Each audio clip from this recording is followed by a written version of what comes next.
Y vieron que la temática, ¿quiénes lo pudieron leer? La verdad que es gratificante leer los profetas menores. ¿Por qué? Porque tal vez no entendés nada, pero en 15 minutos leíste un libro completo. Se da la sensación de haber llegado a la meta. Esta semana, quien leyó esto, tranquilamente dedicándole 15 minutos por día, puede haber leído 2 profetas menores por día. Es decir, puede haber leído cada uno de los profetas que vamos a estudiar 2 veces. Y siempre el tono es muy similar, lo mencionaba Rubén cuando comenzó a hablar acerca de este tema y mencionaba aquello del Día del Señor, un tema que es fundamental en los profetas menores, el Día del Señor. ¿Qué es el Día del Señor? Alguno me dirá, es el domingo. ¿Es eso el Día del Señor? No, no te rías. No te rías. Algunos me dirán, el Día del Señor es el domingo. No, en la Biblia al menos, el Día del Señor es el día del juicio del Señor, el día de la segunda venida del Señor, el día en el que será juicio para algunos y bendición para otros, y los profetas resaltan eso. Nunca el domingo en la Biblia es el día del Señor, eso es el primer día de la semana en la Biblia, siempre. Siempre se dice el primer día de la semana es el domingo. El día del Señor es el día de la segunda venida del Señor para juicio y para bendición de otros. Y en el Antiguo Testamento se enfatiza mucho esta idea del juicio y como ya vieron, los profetas menores están constantemente hablando del juicio. Juicio para Israel, juicio para Judá, juicio para el pueblo de Dios y juicio para las naciones. Finalmente un juicio que es universal. Y quisiera comenzar leyendo 2 frases. Una es de Greg Bale, que es un excelente teólogo bíblico, que dice lo siguiente: todo juicio en la historia es un preludio del juicio final. Y toda liberación temporal apunta a la redención eterna en Cristo. Así vemos que en el Antiguo Testamento hay muchos juicios anunciados que se van cumpliendo, por ejemplo, juicios contra Babilonia, juicios contra Siria, que se cumplieron en la historia, pero que en el fondo apuntan a un significado mucho más profundo, que es aquel juicio definitivo, aquel día del Señor, cuando finalmente Dios establezca una justicia que perdure, una justicia que sea perfecta, donde el mal sea ajusticiado definitivamente. Y toda liberación temporal, ya sea la liberación del pueblo de Egipto cuando ocurrió el éxodo, ya sea la liberación del pueblo por el decreto de Ciro, del exilio babilónico, o cualquier tipo de liberación que fuera, preanuncia figurativamente aquella liberación perfecta que finalmente va a disfrutar el pueblo de Dios cuando el Señor venga en aquel día del Señor. Y John Piper dice lo siguiente: el juicio de Dios es una buena noticia para los oprimidos, porque significa que el mal no tendrá la última palabra. Y esto nos lleva a pensar en el contexto en el cual los profetas estos estaban escribiendo. Los 3 profetas que nos tocan hoy vivieron y profetizaron durante el siglo VII a.C., es decir, en torno a los 600, 640, todos esos años, antes de que el Señor venga, antes de Cristo. Como ya mencionamos muchas veces, el imperio que estaba dominando en ese entonces era el imperio asirio, cuya capital era Nínive. ¿Se acuerdan de la ciudad de Nínive? Aquella ciudad a la cual Jonás tenía que anunciarles el próximo juicio de Dios y que esa ciudad se libera temporalmente del juicio. Bueno, vamos a ver cómo ahora en uno de los profetas que nos tocaban a leer esta semana se ve la contraparte de eso, y el juicio de Dios y la misericordia de Dios frente al pecado de Nínive finalmente se agota y cae, y Nínive es destruida y el imperio asirio es destruido. Es destruida por el imperio babilónico que la conquistó posteriormente. En el momento en el cual esto se está escribiendo, el reino del norte ya había dejado de existir. Entonces la profecía adquiere un sentido mucho más vívido, porque la amenaza del imperio asirio, conquistando tal vez el reino del sur, el reino de Judá, parecía mucho más latente. Ya habían visto lo que a sus contemporáneos les había ocurrido. Entonces era una situación de tensión constante, estaba la amenaza allí a la puerta.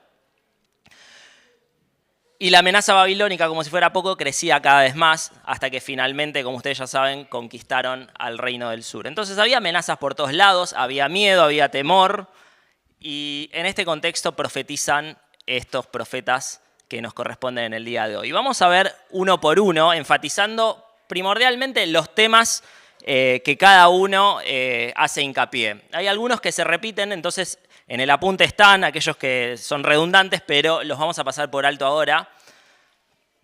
Y vamos a comenzar con Nahum.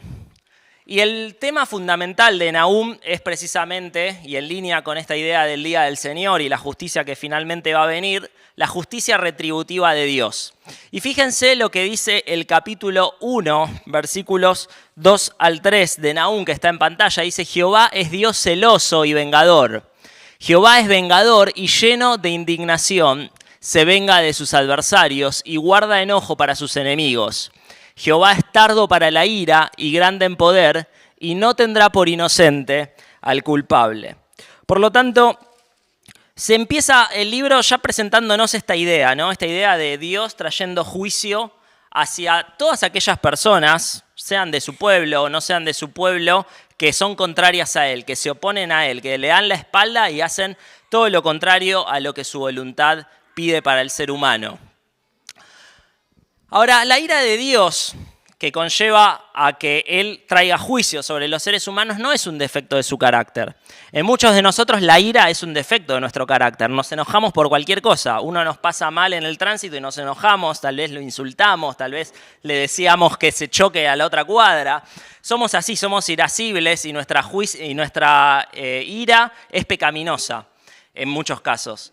Pero la ira de Dios no es un defecto de su carácter, sino que es el resultado esperable y lógico y coherente de ver el pecado y la rebelión de la humanidad en contraposición a su carácter santo y justo. Cuando ve Dios algo que está mal, Él se aira y el juicio es inevitable, porque si no la justicia de Dios no puede ser exaltada, porque si no la santidad de Dios no puede ser glorificada. Por lo tanto, el juicio es el resultado directo de que Dios es santo y de que Dios es justo, y Él no puede pasar por alto el pecado, no puede pasar por alto el mal, y eso es una realidad en todas las épocas, incluso en nuestra época.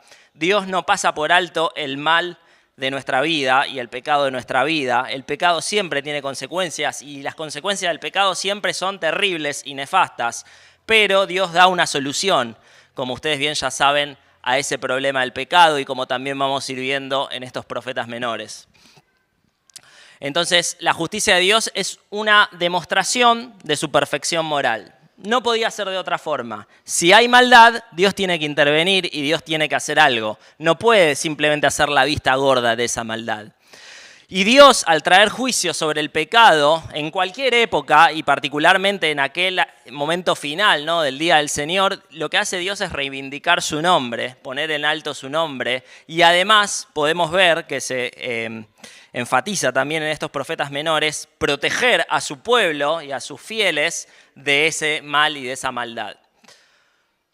Otro tema que se menciona bastante en los profetas menores y particularmente en el libro de Nahum es la soberanía de Dios sobre las naciones. Ya lo vimos en particular en el libro de Daniel, ¿se acuerdan? No importa qué imperio viniera y qué tan poderoso fuera el asirio, fuera el babilonio, fuera el medo-persa, fuera el griego, fuera el romano, Dios siempre estaba por encima y Dios tenía el control del curso de la historia y Dios podía hacer desaparecer un imperio simplemente con el poder de su palabra. Esa idea está presente en los profetas menores constantemente. Y fíjense lo que dice Nahum capítulo 2, versículo 13. Dice: heme aquí contra ti. Esa frase se va a repetir. Heme aquí contra ti, dice Jehová de los ejércitos. Encenderé y reduciré a humo tus carros, y espada devorará tus leoncillos, y cortaré de la tierra tu robo, y nunca más se oirá la voz de tus mensajeros. ¿A quién le está escribiendo? A Nínive, que era la capital de Asiria, es decir, al imperio asirio. Dios estaba al control del imperio asirio, y así como había tenido un tiempo de gracia para arrepentirse con Jonás, y lo hicieron, pero después volvieron a la pecaminosidad, entonces Dios finalmente traería el juicio sobre ellos. Y fíjense que esa frase se repite en el capítulo 3, versículos 5 al 7. Nuevamente, Dios dice: heme aquí contra ti, dice Jehová de los ejércitos. Descubriré tus faldas en tu rostro y mostraré a las naciones tu desnudez y a los reinos tu vergüenza. Y echaré sobre ti inmundicias y te afrentaré y te pondré como estiércol. Todos los que te vieren se apartarán de ti y dirán: Nínive es asolada. ¿Quién se compadecerá de ella? ¿Dónde te buscaré consoladores? Básicamente está diciendo Dios: el juicio es inevitable y finalmente va a caer sobre ustedes y ustedes van a ser destruidos. Dios tiene el control sobre las naciones y Él es el que decide finalmente el curso de la historia de la humanidad y muchas veces utilizando incluso a estas naciones que son paganas para sus propios propósitos. Ninguna potencia imperial entonces puede resistir a los decretos divinos. Si Dios decreta una cosa, no importa el tamaño del ejército y las riquezas económicas que esa nación tiene, la voluntad de Dios va a ser la que va a prevalecer al final. Y vemos constantemente algo que ya vimos en muchos lugares y lo venimos viendo desde Samuel, en donde se nos dice que los orgullosos serían humillados y lo vemos a lo largo particularmente de estos libros proféticos y lo vimos en el libro de Daniel también, por ejemplo, con el ejemplo de los dos reyes que fueron humillados en su arrogancia. Vemos que los imperios arrogantes son humillados por el reino de Dios. Finalmente el reino de Dios va a ser el que va a vencer, ese reino es inconmovible, ese reino es eterno y va a ser establecido con seguridad y con soberanía sobre este mundo. Y nos remite a pensar en lo que vemos en Apocalipsis. Acompáñenme a buscar Apocalipsis. Vieron que hay muchas conexiones entre los libros proféticos y el libro de Apocalipsis. El libro de Apocalipsis es posiblemente el libro del Nuevo Testamento que más alusiones al Antiguo Testamento tiene, porque es el cumplimiento de todo lo que en el Antiguo Testamento se esperaba. Y fíjense lo que dice el capítulo 18, versículo 10. Dice, parándose lejos por el temor de su tormento, diciendo, ay, ay de la gran ciudad de Babilonia, la ciudad fuerte, porque en una hora vino tu juicio. Estos son los ayes contra Babilonia. Fíjense el versículo 16, dice, y diciendo, ay, ay de la gran ciudad que estaba vestida de lino fino, de púrpura y de escarlata, y estaba adornada de oro, de piedras preciosas y de perla. Y finalmente el 19, y echaron polvo sobre sus cabezas y dieron voces llorando y lamentando, diciendo, ay, ay de la gran ciudad, en la cual todos los que tenían naves en el mar se habían enriquecido en sus riquezas, pues en una hora ha sido desolada. Si bien es cierto que ahí se está refiriendo a Babilonia, usa Babilonia más en un sentido simbólico que literal. Porque cuando Juan está escribiendo, Babilonia ya no existía. ¿Quién existía? ¿Qué imperio? El imperio romano, ¿verdad? Y Babilonia en este caso viene a ser una representación de estos sistemas de maldad opresores en el mundo, que en el tiempo de Juan era el imperio romano, en el tiempo en el cual escribe Nahum era el imperio asirio, en el tiempo en el cual escribe Daniel era el imperio babilónico. Sea cual fuera, en todas las épocas hay en este mundo un sistema dominado por Satanás, un sistema maligno, un sistema opresor, y allí entonces lo que se ve en Apocalipsis es que esos sistemas opresores finalmente son derrotados, sean naciones, principados, potestades, lo que sea, finalmente son derrotados y el reino de Dios es reivindicado. Nahum viene a traer consuelo para el pueblo de Dios. Fíjense lo que dice el capítulo 1, versículo 15. Dice, he aquí sobre los montes los pies del que trae buenas nuevas, del que anuncia la paz. Celebra, oh Judá, tus fiestas, cumple tus votos, porque nunca más volverá a pasar por ti el malvado. Pereció del todo. Lo que está anunciando el profeta es, a pesar de estas dificultades y de estos gobiernos opresores que parecen que en cualquier momento van a invadirnos y destruirnos, alégrate, alégrate pueblo de Dios. Dice, celebra tus fiestas, cumple tus votos del pacto, porque nunca más volverá a pasar por ti el malvado, pereció del todo. Y claramente está anunciando aquel día del Señor, cuando finalmente el mal ya no sea una amenaza para el pueblo de Dios, ¿verdad? Porque cuando Nahum profetiza esto, el pueblo iba a ser destruido todavía. Pero aquí nos está hablando de un estado en el cual ya no hay amenaza, donde ya no hay preocupación por cualquier nación y cualquier reino que venga a atacar al pueblo de Dios. Y apunta a esa paz venidera, a esa paz en la cual el pueblo está llamado a confiar, está llamado a alegrarse y sobre la cual está llamada a aferrarse y a consolarse. Por lo tanto, como vemos siempre esta contrapartida, ¿no?, en los profetas, que se anuncia por un lado el juicio, pero por el otro lado la esperanza que subyace en la restauración futura para el pueblo de Dios. Y ese es el consuelo del pueblo de Dios en todas las épocas, en aquel entonces y en el día de hoy. Aferrarse a esa esperanza de una restauración futura en el cual ya no haya ninguna amenaza que pueda atemorizarnos. Y Pablo relaciona esta expresión, vieron que es bien famosa esta expresión de los pies sobre los montes. De hecho cantábamos una canción nosotros, ¿se acuerdan? ¿Cómo era? Qué hermosos son, esa.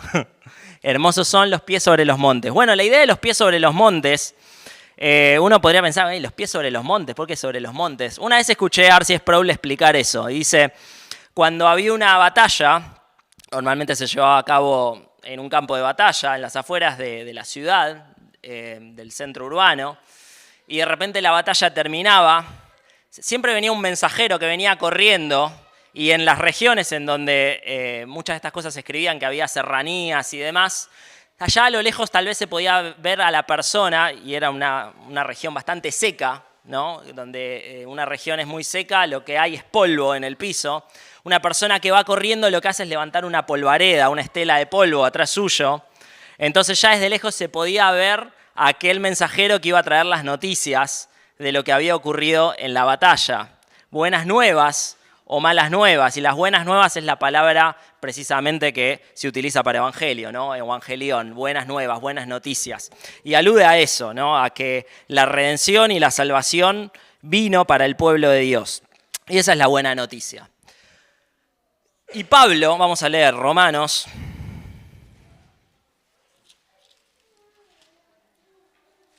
capítulo 10, fíjense lo que dice. Versículo 9 al 10. Dice que si confesares con tu boca que Jesús es el Señor y creyeres en tu corazón que Dios le levantó de los muertos, serás salvo. Porque con el corazón se cree para justicia, pero con la boca se confiesa para salvación. Básicamente Pablo lo que está diciendo es que las personas tienen posibilidad de ser salvadas a pesar de su pecado, a pesar de su maldad, y que el juicio de Dios y la ira de Dios está sobre cada uno de nosotros. Tenemos la posibilidad de ser salvados si creemos en que Jesús murió en la cruz por nuestros pecados y confesamos eso. Y fíjense en los versículos 14 al 15, dice, ¿cómo pues invocarán a aquel en el cual no han creído? ¿Y cómo creerán en aquel de quien no han oído? ¿Y cómo irán sin haber quien les predique? Sin haber quien les predique, ¿qué cosa? ¿Y cómo predicarán si no fueren enviados? Como está escrito, y allí cita a Nahum, cuán hermosos son los pies de los que anuncian la paz, de los que anuncian las buenas nuevas.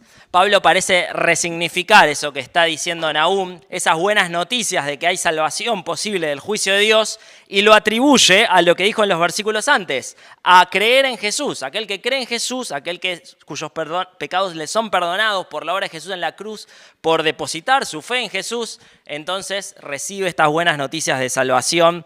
Entonces es de aquello que está hablando allí Nahum en el Antiguo Testamento. Y vemos este patrón, ¿no?, que se repite constantemente en el Antiguo Testamento de juicio y de restauración. Estas dos cosas que parecen ir siempre de la mano. El juicio tiene como propósito purificar, restaurar el pueblo de Dios y finalmente que la justicia de Dios sea implantada en la tierra. Y vemos a la persona de Cristo claramente en el libro de Nahum. Bueno, recién lo mencionábamos, ¿no? Ya se puede ver que las buenas noticias de las cuales Nahum hablaba finalmente se cumplen en Jesucristo. Pero podemos ver que el juicio y la ira de Dios fueron descargadas sobre la persona de Cristo, porque Dios cargó el pecado de toda la humanidad, el pecado tuyo y el pecado mío. El enemigo, que era la muerte, fue derrotado, y Colosenses capítulo 2, versículo 15 nos dice que Cristo exhibió a los principados y a las potestades, triunfando sobre ellos públicamente en la cruz del Calvario. El enemigo fue derrotado. Pablo termina diciendo, ¿dónde está muerte tu aguijón? ¿Dónde está sepulcro tu victoria? Precisamente haciendo referencia a que Cristo había vencido sobre la muerte. Y hay buenas noticias de restauración. La buena noticia es que cualquier vida, por más dañada por el pecado que esté, puede ser restaurada a una vida perfecta, a una vida que honra a Dios, y tener la esperanza de un futuro glorioso en donde todo mal, toda pena, toda lágrima ya es borrada de nuestros ojos. Vamos a ir con Habacuc. Habacuc es un poco distinto y nos recuerda por momentos al libro de Job. A mí al menos me recuerda al libro de Job. Porque Habacuc, lo que vemos en Habacuc es una especie de diálogo por momentos entre el profeta y Dios. ¿Vieron? Como Job que le habla a Dios y le pregunta a Dios y después Dios finalmente al final del libro le responde. Y habíamos mencionado cuando vimos el libro de Job que el libro de Job es lo que normalmente se conoce como una teodicea, es decir, un intento de entender y de explicar por qué hay sufrimiento en el mundo. Eso es una teodicea. Un intento por entender cómo es posible que si hay un Dios bueno haya maldad en el mundo y nosotros la pasemos mal y suframos. Y vemos de eso en el libro de Habacuc. Acompáñenme en el capítulo 1, versículos 1 al 4, dice el profeta, la profecía que vio el profeta Habacuc. ¿Hasta cuándo, oh Jehová, clamaré y no oirás? Y daré voces a ti a causa de la violencia y no salvarás. ¿Por qué me haces ver iniquidad y haces que vea molestia? Destrucción y violencia están delante de mí, y pleito y contienda se levantan, por lo cual la ley es debilitada, y el juicio no sale según la verdad, por cuanto el impío asedia al justo, por eso sale torcida la justicia. Y fíjense el versículo 12. ¿No eres tú desde el principio, oh Jehová, Dios mío, santo mío? No moriremos. Oh Jehová, para juicio lo pusiste, y tú, oh roca, lo fundaste para castigar. Vemos al profeta que ve el sufrimiento a su alrededor, ve la destrucción que el imperio asirio estaba ocasionando, ve que el pueblo de Dios está sufriendo, ve que los que hacen el bien a menudo la pasan mal y los que hacen el mal a menudo la pasan bien, y se pregunta, ¿cómo puede ser esto, Dios? ¿No estás acaso ahí presente viendo lo que está ocurriendo en este mundo? ¿Estás alejado? ¿No ves lo mal que le estamos pasando acá? Y se plantea esta pregunta que el hombre se plantea desde sus mismísimos comienzos, ¿verdad? ¿Por qué existe el mal en este mundo? ¿Y cuándo vamos a ser librados de este mal? Y lo central y el mensaje de Habacuc gira en torno a la respuesta divina respecto a este asunto. ¿Se acuerdan que a Job Dios le había dado una respuesta también? Y estaba vinculada a su soberanía y a sus planes soberanos que Job era incapaz de entender, pero que finalmente llevaban a la glorificación del nombre de Dios, que es la causa por la cual Job existía y por la cual todo el universo existe. Y la respuesta de Dios es contundente y dice básicamente que tenemos que vivir por la fe. El justo por la fe vivirá. A pesar del mal, a pesar del sufrimiento, a pesar de que no entendemos por qué las cosas terribles que pasan en este mundo ocurren y persisten, aún así, a pesar de esas circunstancias, estamos llamados a depositar nuestra fe en Dios. Vamos a leer capítulo 2, versículos 2 al 4. Dice, y Jehová me respondió y dijo, escribe la visión y declárala en tablas para que corra el que leyere en ella. Aunque la visión tardará aún por un tiempo, más se apresura hacia el fin. Y no mentirá. ¿Entienden lo que está diciendo acá? Básicamente está diciendo, aunque la liberación de esta maldad, de este sufrimiento, va a tardar un poquito, finalmente va a llegar, y es certero que va a llegar, no mentirá. Aunque tardare, espéralo, porque sin duda vendrá, no tardará. Y hay un llamado a tener fe, ¿verdad? Espéralo. Puede ser que tarde, puede ser que no veas la salida. Puede ser incluso que en los problemas de tu vida actual estés pasando y atravesando por alguna tormenta cuya salida no puedes ver. Bueno, el llamado del Señor es a ser persistente y a esperar en Él y a confiar en Él. Porque tarde o temprano todo sufrimiento y toda maldad va a ser borrada de este plano. Y el versículo 4 dice, he aquí que aquel cuya alma no es recta se enorgullece. Y fíjense la conclusión, más el justo por su fe vivirá. Más el justo por su fe vivirá. Aquel que tiene temor de Dios vive depositando su fe en Dios y como consecuencia de esa fe tiene asegurada una vida que es plena y una vida que es eterna. Ahora, fíjense que no es una fe meramente intelectual, no es una fe en la cual uno dice, bueno, yo creo en Dios, yo creo que Dios existe, yo creo que Jesús murió en la cruz. Dice Dios que el diablo también cree en esas cosas. El diablo también sabe que esas cosas son reales y aún así está condenado eternamente al infierno. No se limita simplemente a creer intelectualmente, nominalmente, que las cosas que dice la Biblia son verdaderas, sino que se trata de regir nuestra vida por medio de esa fe. Es decir, que esa fe produzca una transformación tal en nuestra vida que toda nuestra vida refleje esa fe. Es una fe finalmente vivencial, es una fe que se vive. Cuando somos sacudidos, cuando estamos en medio de una tormenta, esa fe permanece firme. Y vivimos y reaccionamos a esa tormenta basándonos y fundamentándonos en esa fe y no en cualquier otra cosa que nos ofrezca y nos proponga este mundo. La fe esta de la cual nos habla el profeta permanece a pesar de las circunstancias. Acompáñame a leer el final del libro, capítulo 3, versículos 17 al 19.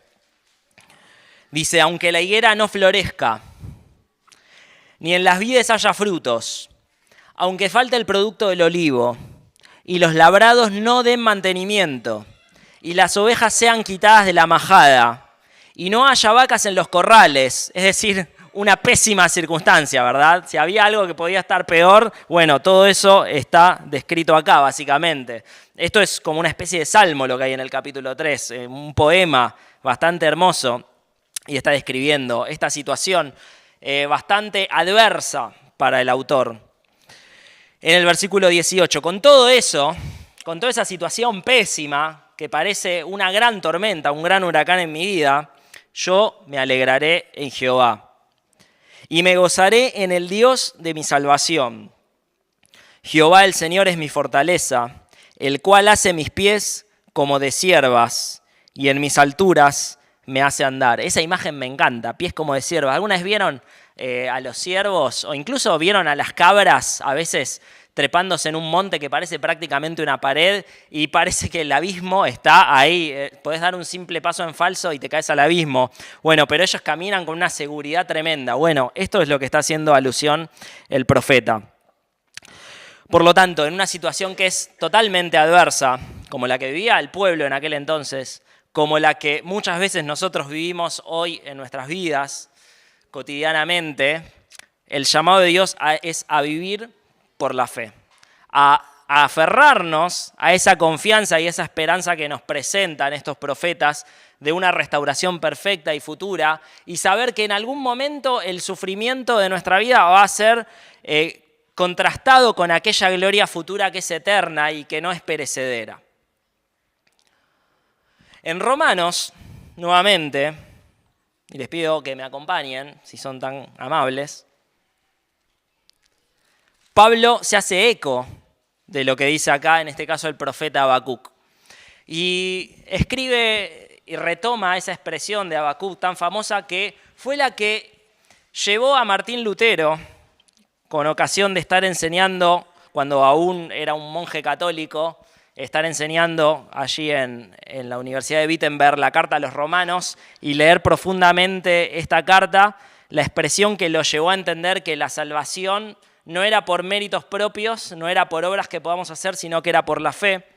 Y lo que dice Pablo en 1.17 de Romanos es, porque en el Evangelio la justicia de Dios se revela por fe y para fe. Y lo explica, lo fundamenta en base a lo que dijo el profeta Habacuc. Como está escrito, mas el justo por la fe vivirá.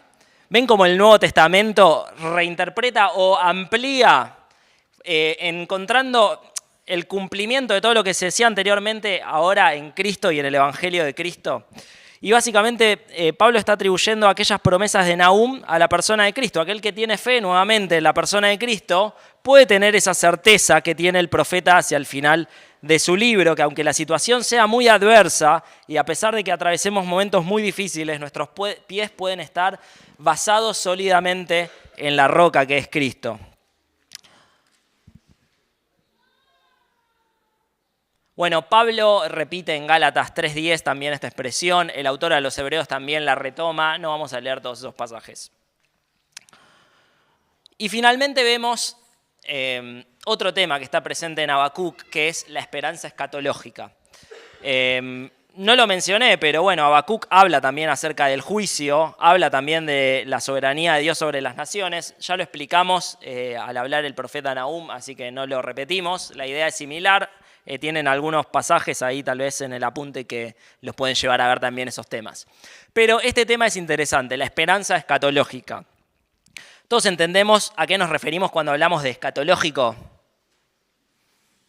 Bien, porque la vengo diciendo todo el año esta palabra, o sea que nunca me entendieron. Escatológico quiere decir ligado a los últimos tiempos, relacionado a los últimos tiempos. O en otras palabras, ligado a la consumación del plan de Dios. Es decir, cuando Dios intervenga, cuando el plan de Dios es consumado en la historia de este universo y de la humanidad, bueno, a eso nos referimos a lo escatológico, que básicamente significa eso, la palabra escatológico, últimas cosas. Vamos a leer Habacuc capítulo 3, versículos 2 y 4. Dice: no escuchó la voz, ni recibió la corrección, no confió en Jehová, no se acercó a su Dios. Sus príncipes en medio de ella son leones rugientes, sus jueces lobos nocturnos que no dejan hueso para la mañana. Sus profetas son livianos hombres prevaricadores, sus sacerdotes contaminaron el santuario, falsearon la ley. Jehová en medio de ella es justo, no hará iniquidad, de mañana sacará a luz su juicio. Nunca faltará, pero el perverso no conoce la vergüenza. Hice destruir naciones, sus habitaciones están asoladas, hice desiertas sus calles hasta no quedar quien pase. Sus ciudades están asoladas hasta no quedar hombre, hasta no quedar habitante. Bueno, sigue. Acá está hablando acerca de, al igual que como leíamos en Apocalipsis, en capítulo 18, de esa destrucción, ¿verdad?, de los reinos opresores que en todos los tiempos existen en la humanidad. Y lo que está describiendo es precisamente lo que decíamos anteriormente, el día del Señor, el día del juicio del Señor, que muchas veces en los profetas no se dice el día del Señor explícitamente, sino que se dice tal vez el día de Dios, a veces simplemente aquel día o el día. Y está describiendo aquel plano escatológico, un día que es presentado como un día de angustia, claramente, porque la ira de Dios es soltada, y eso lo vemos también en Apocalipsis, ¿no? Cuando plagas y demás cosas son traídas sobre este mundo para y dirigidas hacia los enemigos de Dios, pero a la vez es un día de esperanza para los hijos de Dios. Y vamos a Sofonías, el último.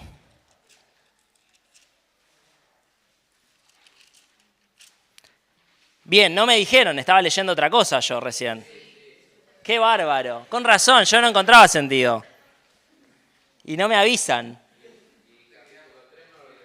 Son tremendos. Vamos a leer el capítulo 3, versículo 2 al 4. Oh Jehová, he oído tu palabra y temí. Oh Jehová, viva tu obra en medio de los tiempos. En medio de los tiempos, hazla conocer. En la ira, acuérdate de la misericordia. Dios vendrá de Temán y el santo desde el monte de Parán. Su gloria cubrió los cielos y la tierra se llenó de su alabanza. Y el resplandor fue como la luz. Rayos brillantes salían de su mano y allí estaba escondido su poder. Entonces ahí vemos la esperanza de la cual hablábamos recién. Algo no me cerraba. Algo no me cerraba. Vamos a Sofonías. Bueno, Sofonías se divide básicamente en 3 partes. Y cada una es más o menos uno de los capítulos. No tan exacto, pero más o menos. Vemos que hay un juicio sobre Judá, vemos que hay un juicio sobre las naciones y vemos finalmente que hay una restauración del remanente del pueblo de Dios. Ahí, se aborda el tema de la santidad y la justicia de Dios en Sofonías, ya lo vimos en Nahum, la idea es similar. En el capítulo 2, versículo 3, por ejemplo, dice: buscad a Jehová, buscad justicia, buscad mansedumbre. Es decir, que este próximo juicio de Dios requiere una respuesta del ser humano y una respuesta que sea de arrepentimiento. Buscad a Jehová, buscad al Señor, buscad justicia, buscad mansedumbre. Y la pregunta es si nosotros buscamos eso, si buscamos a Dios. Si somos personas que no buscan a Dios, Entonces la advertencia del juicio es vigente para nosotros. La idea de la soberanía de Dios, la universalidad del reino de Dios también está presente en Sofonías, capítulo 2, versículo 11, dice: terrible será Jehová contra ellos, porque destruirá a todos los dioses de la tierra, y todos se inclinarán a él, cada uno desde su lugar. Los reinos nuevamente sometiéndose a la voluntad de Dios. Y vamos a ver 3 temas específicos que se mencionan en Sofonías y no tanto en los otros 2. El primero es el tema del remanente. Sofonías capítulo 3, versículo 12 dice: y dejaré en medio de ti un pueblo humilde y pobre, el cual confiará en el nombre de Jehová. Cuando se suele hablar de una expresión que tal vez escucharon mencionar alguna vez, el remanente fiel, bueno, a eso se está refiriendo. ¿Qué es? Que en todas las épocas Dios ha guardado a personas que han sido fieles al pacto. Personas de su pueblo que han sido fieles a su pacto, en todas las épocas, incluso en la época actual. Estas personas son los que responden al llamado de Dios. Fíjense, capítulo 2, versículo 3, se los mencionaba antes: buscad a Jehová, todos los humildes de la tierra, los que pusisteis por obra su juicio, buscad justicia, buscad mansedumbre, quizás seréis guardados en el día del enojo de Jehová. Aquellos que responden afirmativamente a Dios, aquellos que a ese llamado de Dios responden de forma eficaz.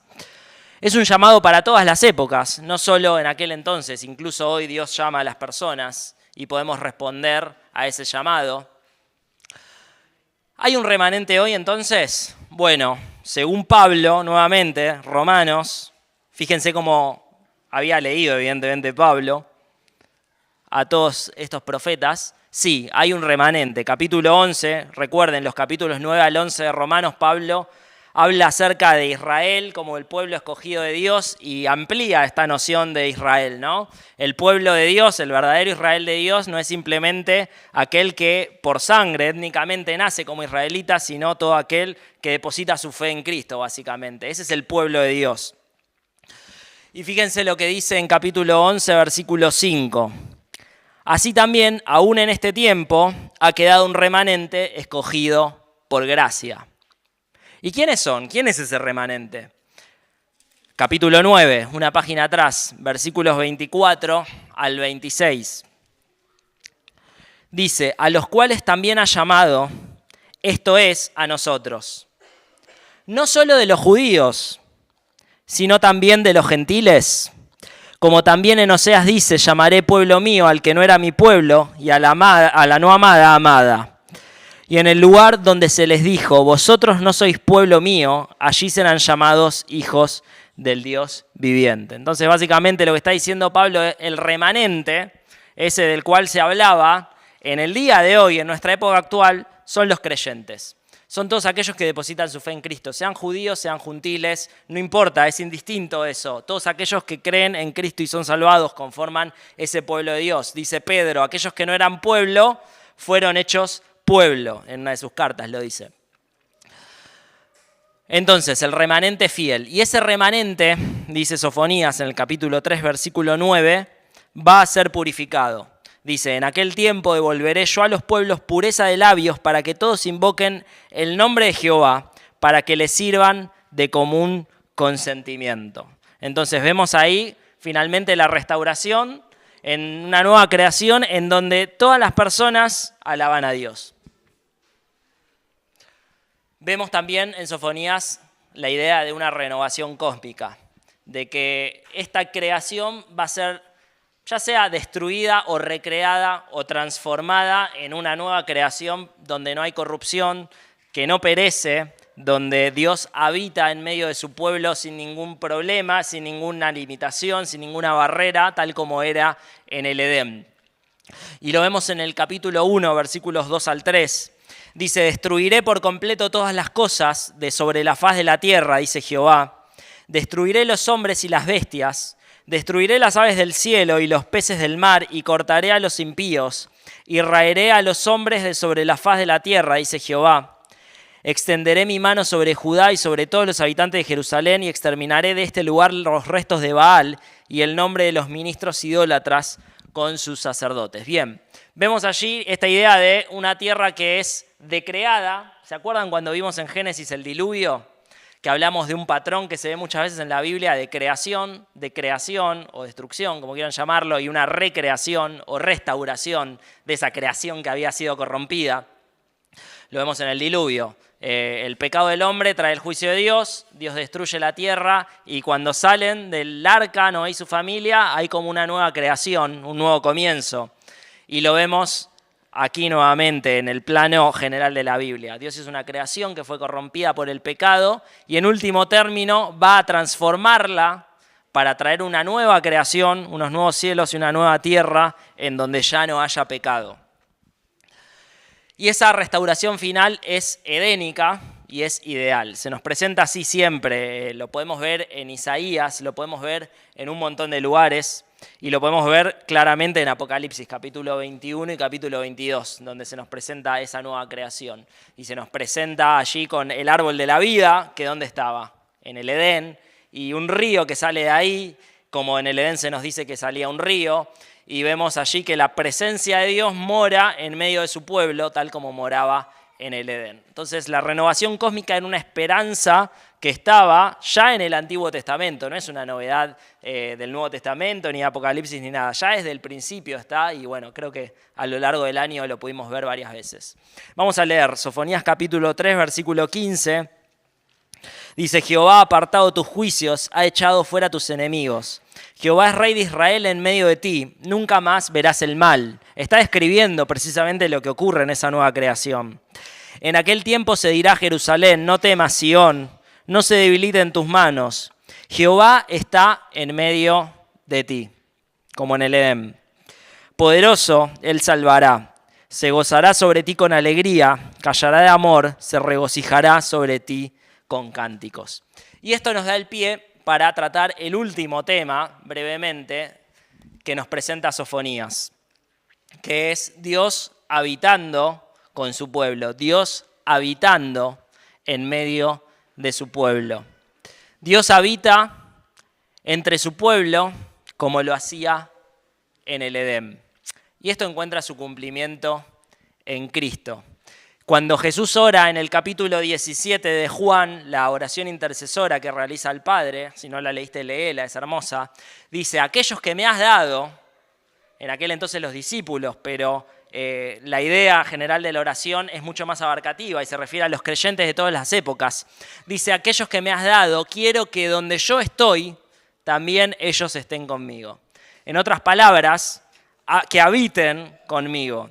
Y el Evangelio de Juan empieza en el capítulo 1 precisamente diciendo que Cristo se hizo como un tabernáculo al venir a esta tierra y habitó entre nosotros. Tal como el tabernáculo en la antigüedad simbolizaba la presencia de Dios habitando en medio de su pueblo, y tal como el templo lo hacía, y tal como la iglesia lo hace en la actualidad, porque somos templo del Espíritu Santo, y tal como en el futuro lo va a hacer la nueva creación como un templo cósmico, en donde se nos dice en Apocalipsis que no hay templo porque Dios habita y está presente en todos lados, su gloria cubre todo.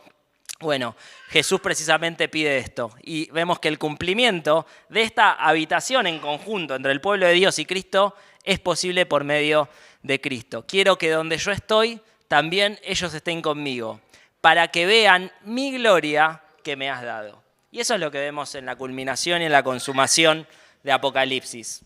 Vemos que la gloria de Cristo es lo que resalta. Vemos que está en el centro de todas las escenas. Vemos que toda la adoración está dirigida hacia Él.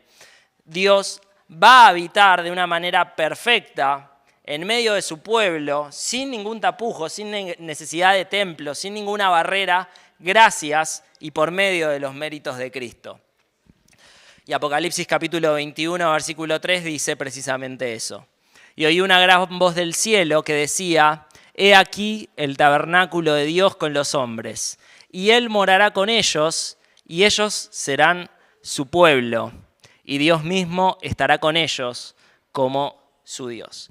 Cuando hablamos de una esperanza a la cual tenemos que aferrarnos, vivir por la fe, aferrándonos a una esperanza, bueno, esta es la esperanza. La pregunta es si todos tenemos esta esperanza, si todos realmente creemos que esto se va a cumplir en el transcurso de la historia y en algún momento cuando Dios lo determine. Si finalmente creemos que vamos a habitar eternamente con Dios porque hemos creído en Cristo, hemos creído que Él murió por nuestros pecados para salvarnos de la condenación y del juicio, que para aquellos que no tienen esperanza simboliza ira de Dios y una ira como nunca se ha visto. Algunas conclusiones, 3, una de cada libro. Nahum nos enseña entonces a consolarnos en la justicia divina.